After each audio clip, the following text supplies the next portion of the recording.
नमस्कार विद्यार्थी मित्रांनो, SPA कॉमर्स या चॅनलमध्ये मी प्राध्यापक शशिकांत अवचर आपणा सर्वांचं स्वागत करत आहे.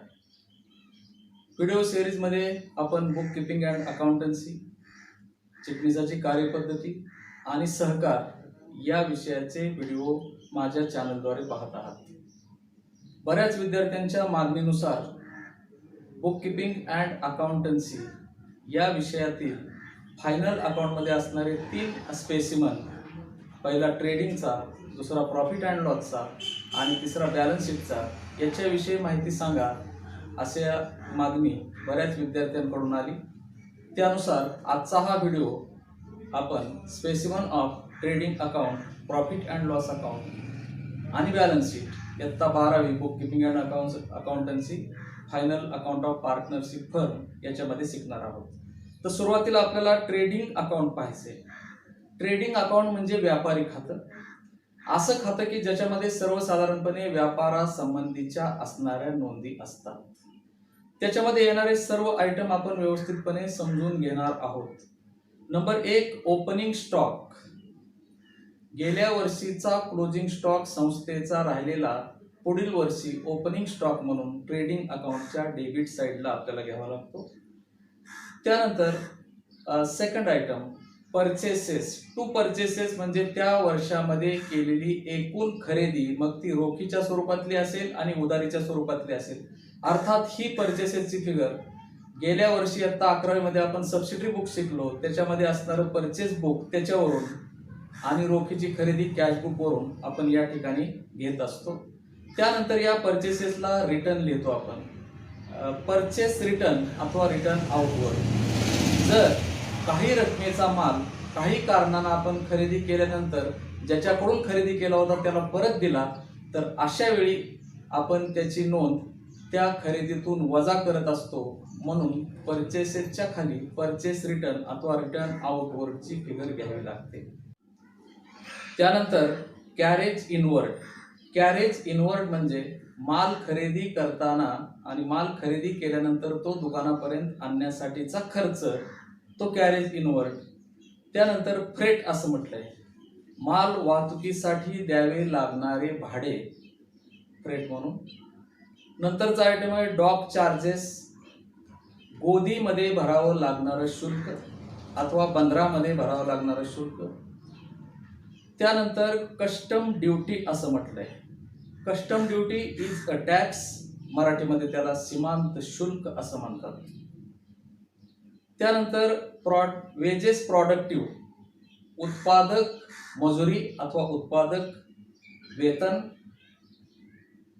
त्यानंतर मॅन्युफॅक्चरिंग वेजेस, उत्पादन कार्यासाठी दिलेलं वेतन अथवा मजुरी. नंतर वेजेस अँड सॅलरीज, वेतन आणि पगार. त्यानंतर इम्पोर्ट ड्युटी, आयात कर. त्यानंतर टू कोल म्हणजे कोळसा, कोक म्हणजे राखाडी हार्ड असा एक सच्छिद्र पदार्थ असतो, इंधन असतं, त्याला कोक असं म्हणतात. गॅस, वायू. मोटिव्ह पॉवर म्हणजे एखादं कार्य करण्यासाठी वापरलेली शक्ती, पॉवर. ऑइल. त्यानंतर पाणी, वॉटर. अँड ग्रीस, ग्रीस म्हणजे इंधन. त्यानंतर पुढचा आयटम आहे royalty on purchases oblique production. Royalty मानधन, मग हे मानधन खरेदीसाठी असेल अथवा उत्पादनासाठी असेल. त्यानंतर प्रायमरी पॅकिंग चार्जेस, प्राथमिक वेष्टनाचा खर्च ट्रेडिंग अकाउंटच्या डेबिट साईडला येतो. ट्रेडिंग अकाउंटची डेबिट साईड आपण पाहतोय. त्यानंतर फॅक्टरी लाइटिंग अँड हिटिंग, प्रकाश आणि हिटिंग म्हणजे उष्णता निर्माण करणे, त्यासाठी आपण वापरलेलं इंधन, त्यासाठी आपण केलेला खर्च. त्यानंतर factory rent and rates, factory जर भाड्याने असेल तर भाडे. नंतर फॅक्टरी इन्शुरन्स, फॅक्टरीचा जर विमा घेतला असेल तर फॅक्टरी इन्शुरन्स. आणि सर्वात शेवटी वर्क्स मॅनेजर सॅलरी म्हणजे कार्य व्यवस्थापकाचा पगार. This is the items appearing on debit side of trading account. जर पाहिलं ह्या सर्व आयटमचं ऑब्झर्वेशन केलं तर तुमच्या लक्षात येईल की ट्रेडिंग अकाउंटच्या डेबिट साईडला असणारे सर्वच्या सर्व आयटम हे मालाची खरेदी आणि खरेदीसाठी केलेला खर्च अथवा मालाचं उत्पादन करणे आणि त्या उत्पादनासाठी केलेला खर्च याच्यावरती आधारित आहे असं दिसून येईल. त्यानंतर क्रेडिट साईडला महत्वाचा पहिला आयटम आहे सेल्स. सेल्स म्हणजे त्या आर्थिक वर्षामध्ये त्या भागीदारी संस्थेनं केलेली एकूण विक्री. कॅश आणि क्रेडिट दोन्ही सेल्स या ठिकाणी असतील. क्रेडिट सेल्स आपल्याला 11वी मध्ये आपण जे सबसिडी बुक्स शिकलो त्याच्यामध्ये सेल्स बुक एक आपण शिकलो होतो. त्या सेल्स बुकच्या आधारे आणि कॅश सेल्स आपल्याला कॅश बुकच्या आधारे मिळतील आणि त्या दोघांची टोटल आपल्याला या ठिकाणी ट्रेडिंग अकाउंटच्या क्रेडिट साईडला घ्यायची. अर्थात विकलेला माल जर काही कारणानं आपल्याकडे परत आला असेल तर तो रिटर्न इनवर्ड म्हणून त्यातून लेस करायचा आणि आउटरला आपल्याला नेट फिगर सेलची घ्यावी लागेल. त्यानंतर गुड्स लॉस्ट बाय फायर, आगीमुळे जर मालाचं नुकसान झालं, माल जळाला तर. त्यानंतर गुड्स लॉस्ट बाय थेफ्ट, चोराने माल चोरून नेला तर. त्यानंतर goods distributed as free sample, जर माल जाहिरातीसाठी फुकट वाटला तर. By goods lost in accident, आणि जर काही कारणानं ॲक्सिडेंट झाला आणि मालाचं नुकसान झालं तर. आणि goods withdrawn bye partner for his personal use, जर पार्टनरने स्वतःच्या वैयक्तिक वापरासाठी माल व्यवसायातून काढून घेतला असेल तर ते सगळं पोस्टिंग आपल्याला या ठिकाणी ट्रेडिंग अकाउंटच्या क्रेडिट साईडला घ्यावं लागेल. आणि शेवटी क्लोजिंग स्टॉक आहे. जर डेबिट आणि क्रेडिट साईड ट्रेडिंग अकाउंटची पाहिली तर डेबिट साईडला पहिला आयटम ओपनिंग स्टॉक आहे, तर क्रेडिट साईडला शेवटचा आयटम क्लोजिंग स्टॉक आहे. ओपनिंग स्टॉक जो आहे तो गेल्या वर्षीचा क्लोजिंग स्टॉक आहे आणि चालू वर्षीचा जो क्लोजिंग स्टॉक आहे तो तुम्हाला ट्रेडिंग अकाउंटच्या क्रेडिट साईडला दिसेल. क्रेडिट साईडचं वैशिष्ट्य असं की कुठल्याही कारणानं जर माल बाहेर गेला असेल तर तो बाहेर गेलेला माल या ठिकाणी आपल्याला दिसेल. सेल्स म्हणजे माल विकणे, माल विक्री केली, माल बाहेर गेला. आगीमध्ये माल जळाला, माल कमी झाला. चोराने चोरून नेला, माल कमी झाला. सॅम्पल म्हणून वाटला, माल कमी झाला. ॲक्सिडेंटमध्ये माल खराब झाला, माल कमी झाला. आणि पार्टनरने स्वतःच्या वैयक्तिक वापरासाठी घेतला तरीही माल कमी झाला. म्हणजेच मालाच्या बाबतीतले सगळे आयटम आपल्याला ट्रेडिंग अकाउंटच्या क्रेडिट साईडला दिसतील. त्यानंतर आपल्याला ट्रेडिंग अकाउंटच्या क्रेडिट साईडची टोटल करायची. शक्यतो ही टोटल जास्त असते डेबिट साईडपेक्षा. क्रेडिट साईडच्या टोटलमधून डेबिट साईडची वजा टोटल जर केली तर येणारा फरक हा ग्रॉस प्रॉफिट म्हणून आपल्याला ट्रेडिंग अकाउंटच्या डेबिट साईडला लिहायचा आहे, to gross profit carried down. आणि जर ह्याच्या उलट असेल, ट्रेडिंग अकाउंटची डेबिट साईड जास्त आहे, क्रेडिट साईड कमी आहे, तर यावेळी येणारा फरक हा ट्रेडिंग अकाउंटच्या क्रेडिट साईडला असेल, by gross loss carried down म्हणून. अर्थात एका ट्रेडिंग अकाउंटमध्ये ग्रॉस प्रॉफिट आणि ग्रॉस लॉस असणार नाही. ट्रेडिंग अकाउंट पाहिलं विद्यार्थी मित्रांनो. यानंतर आपण प्रॉफिट अँड लॉस अकाउंट पाहणार आहोत. प्रॉफिट अँड लॉस अकाउंट पहा. प्रॉफिट अँड लॉस अकाउंटची डेबिट साईड जी आहे ती खर्च आणि तोट्याची आहे, तर क्रेडिट साईड उत्पन्न आणि फायद्याची आहे. मग डेबिट साईड सुरुवातीला सॅलरीज म्हणजे पगार, सॅलरीज अँड वेजेस म्हणजे पगार आणि वेतन, रेंट अँड रेट्स भाडे आणि दर, इन्शुरन्स विमा संस्थेनं भरला असेल तर, इलेक्ट्रिसिटी चार्जेस लाईट संबंधीचा खर्च, टेलिफोन पोस्टेज टेलिफोनचा खर्च, पोस्टेजचा खर्च, प्रिंटिंग अँड स्टेशनरी स्टेशनरीचा खर्च, ट्रॅव्हलिंग एक्सपेन्सेस ऑफ सेल्समन सेल्समनचा ट्रॅव्हलिंगचा खर्च. त्यानंतर डेप्रिशिएशन ऑन फिक्स्ड ॲसेट, एखाद्या ॲसेटवरती असणारं डेप्रिशिएशन. डेप्रिशिएशन हा आपला लॉस आहे म्हणून तो लॉस आपल्याला या ठिकाणी दाखवावा लागेल. त्यानंतर लोडिंग चार्जेस, ज्यावेळी माल आपल्याला पोच द्यायचा असतो त्यावेळी तो गाडीमध्ये भरावा लागतो आणि तो भरण्याचा जो खर्च आहे त्याला लोडिंग चार्जेस असं म्हणतात. नंतर ऑडिट फी, लेखा परीक्षण शुल्क, एंटरटेनमेंट एक्सपेन्सेस, करमणुकीचा खर्च, त्यानंतर रिपेअर्स, दुरुस्ती, रिन्युअल, नूतनीकरण आणि मेंटेनन्स म्हणजे देखभालीचा खर्च प्रॉफिट अँड लॉसच्या डेबिट साईडला घ्यावा लागेल. इंटरेस्ट ऑन लोन, कर्जावरील व्याज, त्यानंतर सन्ड्री मिसलेनियस एक्सपेन्सेस, वेगवेगळ्या कारणासाठी केलेला खर्च, त्यानंतर कॉन्व्हियन्स, वाहन खर्च, लॉस बाय फायर, आगीमुळे झालेला net loss, loss by theft, माल चोरीमुळे झालेला net loss, loss in accident, हे तिन्ही आयटम आपल्याला या ठिकाणी प्रॉफिट अँड लॉसच्या डेबिटला घ्यावे लागतील. त्याचप्रमाणे goods distributed as free sample सुद्धा लॉस म्हणून प्रॉफिट अँड लॉसच्या डेबिटला घ्यावं लागेल. नंतरचा आयटम आहे कमिशन अलाउ अथवा कमिशन गिवन.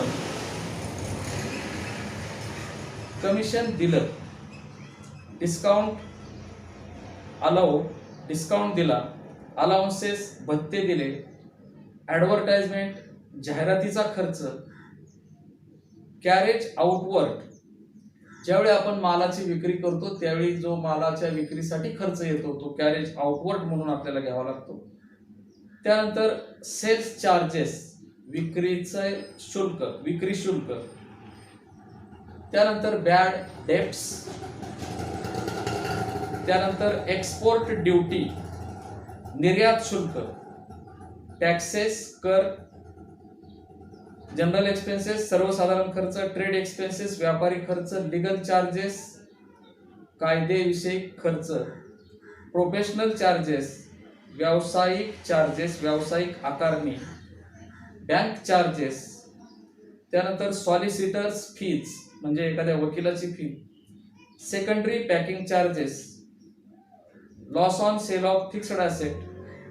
तर अशा पद्धतीनं प्रॉफिट अँड लॉस अकाउंटच्या डेबिट साईडला जर ऑब्झर्व केलं आपण डेबिट साईड तर आपल्याला एक गोष्ट लक्षात येईल की सगळे खर्चाचे आणि सगळे तोट्याचे आयटम या ठिकाणी डेबिट साईडला आपल्याला दिसत आहेत. म्हणजे प्रॉफिट अँड लॉस अकाउंटची डेबिट साईड ही खर्च आणि तोटा दाखवते, तर क्रेडिट साईड ही उत्पन्न आणि फायदा दाखवते. क्रेडिट साईडला पहिली फिगर आहे by gross profit brought down from trading account. Trading account पासून ग्रॉस प्रॉफिट आपण घेतलेला तो प्रॉफिट अँड लॉसच्या क्रेडिट साईडला घ्यायचा. त्यानंतर commission received, discount received, interest received, dividend received, rent received, त्यानंतर सन्ड्री अथवा मिसलेनियस रिसिट आणि profit on sale of asset. ॲसेटच्या विक्रीवरती जर फायदा झाला असेल तर तो फायदा आपल्याला या ठिकाणी प्रॉफिट अँड लॉस अकाउंटच्या क्रेडिट साईडला घ्यायचा आहे. त्यानंतर मग प्रॉफिट अँड लॉस अकाउंटची क्रेडिट साईडची टोटल करायची, डेबिट साईडची टोटल करायची. क्रेडिट साईडची टोटल जर डेबिट साईडपेक्षा जास्त असेल तर त्या ठिकाणी नेट प्रॉफिट आपल्याला मिळतो, आणि जर डेबिट साईड जास्त असेल क्रेडिटपेक्षा तर त्या ठिकाणी आपल्याला नेट लॉस मिळतो. नेट प्रॉफिट असो अथवा नेट लॉस असो, दोन्हीही आपण जे असेल ते पार्टनरला त्यांच्या रेशोमध्ये वाटून देत असतो. सर्व प्रकारचे इनडायरेक्ट खर्च जे आहेत ते प्रॉफिट अँड लॉसच्या डेबिट साईडला येतात, तर सर्व प्रकारचे डायरेक्ट खर्च जे आहेत ते ट्रेडिंग अकाउंटच्या डेबिट साईडला येतात. यानंतर शेवटचा फॉर्मॅट म्हणजे फॉर्मॅट ऑफ बॅलन्स शीट आपण पाहणार आहोत. बॅलन्स शीटची ॲसेट साईड बघा, गुडविल, नावलौकिक, लँड अँड बिल्डिंग, जमीन व इमारत, त्याला डेप्रिसिएशन लेस असेल, प्लांट अँड मशिनरी, संयंत्र व यंत्रसामुग्री, फर्निचर अँड फिक्चर, फर्निचर आणि वस्तू. या ठिकाणी सर्व प्रकारच्या ॲसेट्स तुम्हाला दिसतील. मग त्या करंट ॲसेट असू द्या, त्या फिक्स्ड ॲसेट असू द्या, अथवा त्या इतर कुठल्याही प्रकारच्या ॲसेट्स असू द्या. जसं फिक्टिटियस ॲसेट सुद्धा बॅलन्स शीटला दिसतात. फर्निचर अँड फिक्चर, त्यानंतर इक्विपमेंट म्हणजे उपकरणे, नंतर डिलिव्हरी मोटर व्हॅन जर असेल तर ती प्रॉपर्टी आहे. नंतर लीज होल्ड म्हणजे भाडेपट्टीवर घेतलेली प्रॉपर्टी, लीज होल्ड प्रॉपर्टी अथवा लीज होल्ड प्रिमायसेस असेल अथवा फ्री होल्ड प्रॉपर्टी असेल, बॅलन्स शीटच्या ॲसेट साईडला येईल. त्यानंतर लूज टूल्स, सुटी उपकरणे त्याला आपण म्हणतो. इन्व्हेस्टमेंट गुंतवणूक, spares and store and spare parts सुटे भाग. त्यानंतर prepaid expenses. Prepaid means making advance payment for goods and services. जर काही इन ॲडव्हान्समध्ये पैसे आपण मालासाठी अथवा एखाद्या सेवेसाठी दिले असतील, इन ॲडव्हान्समध्ये दिले असतील, तर ते बॅलन्स शीटच्या ॲसेट साईडला आपल्याला दिसतील. त्यानंतर आउटस्टँडिंग इन्कम. काही पैसे राहिलेले असतील, थकबाकी राहिलेले असेल आणि ते मिळायचे असतील, पैसे मिळायचे पण मिळालेले नाही, तर त्याला आउटस्टँडिंग इन्कम असं म्हणतात. लोन्स अँड ॲडव्हान्सेस, कर्ज आणि आगाऊ रक्कम जर कोणाला दिली असेल तर. क्लोजिंग स्टॉक, मालाचा शेवटचा साठा. सन्ड्री डेटर्स, विविध कर्जदार. त्यानंतर इन्शुरन्स क्लेम रिसिवेबल. इन्शुरन्स जर मालाचं नुकसान झालं असेल आणि इन्शुरन्स केला असेल तर इन्शुरन्स कंपनीकडून क्लेम मिळालेला नाही, मिळणारा आहे, म्हणून तो बॅलन्स शीटच्या ॲसेट साईडला आपल्याला दाखवता येईल. नंतर बिल्स रिसिवेबल, पैसे मिळणारी हुंडी. त्यानंतर cash in hand, cash at bank he property आहे. ॲसेट साईडचं जर ऑब्झर्वेशन केलं तर तुमच्या लक्षात येईल सर्व प्रकारच्या ॲसेट्स या ठिकाणी दिलेल्या आहेत. ज्यावेळी हे तिन्ही चार्ट आपल्याला बऱ्यापैकी तोंडपाठ असतील त्यावेळी कसलाही फायनल अकाउंटचा प्रॉब्लेम सोडवायला अडचण राहणार नाही. बॅलन्स शीटची ॲसेट साईड आपण पाहिली. आता आपल्याला लायबिलिटी साईड पाहिजे. सुरुवातीला कॅपिटल बॅलन्स ऑफ पार्टनर्स असेल, मग 3 पार्टनर असतील तर ABC असेल, 4 पार्टनर असतील तर ABCD असेल, 2 असतील तर AB असेल, दोघांचं कॅपिटल असेल. या ठिकाणी एक गोष्ट लक्षात घ्या, इयत्ता 11वी मध्ये एकच कॅपिटल आपण फायनल अकाउंट मध्ये शिकलो, परंतु इयत्ता 12वी मध्ये पार्टनरशिप फर्मचं फायनल अकाउंट असल्यामुळे या ठिकाणी आपल्याला कमीत कमी 2 कॅपिटल दिसणार आहेत. त्यानंतर जनरल रिझर्व, राखीव निधी, प्रॉफिट अँड लॉस अकाउंट, साठवून अथवा संचयित असा नफा गेल्या काही वर्षाचा साठवून ठेवलेला. त्यानंतर लोन ऑन मॉर्गेज, एखादी संपत्ती तारण ठेवून घेतलेलं कर्ज.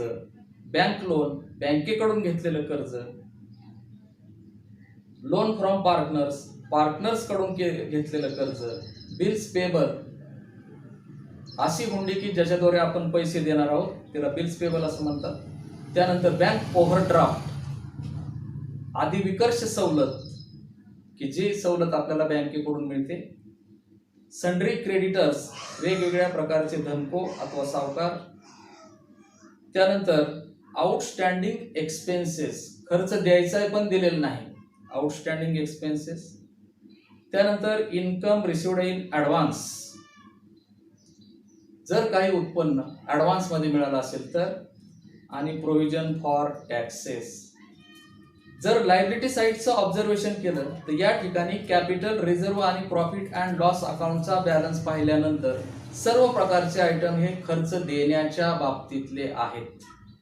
म्हणून लायबिलिटी साईडला देण्याची बाजू अथवा मराठीमध्ये देयता असं म्हणतात. विद्यार्थी मित्रांनो, trading account, profit and loss account आणि बॅलन्स शीट आपण व्यवस्थितपणे समजून घ्यायचा प्रयत्न केलेला आहे. तरी सुद्धा समजून घेत असताना तुम्हाला एखाद्या आयटम संदर्भात, एखाद्या कन्सेप्ट संदर्भात जर काही अडचणी असतील तर त्या सर्व अडचणी मला कमेंट बॉक्समध्ये द्या. जर हा माझा व्हिडिओ तुम्हाला आवडला असेल तर व्हिडिओ लाईक करा, शेअर करा आणि माझा चॅनल सबस्क्राईब करा. Thank you very much.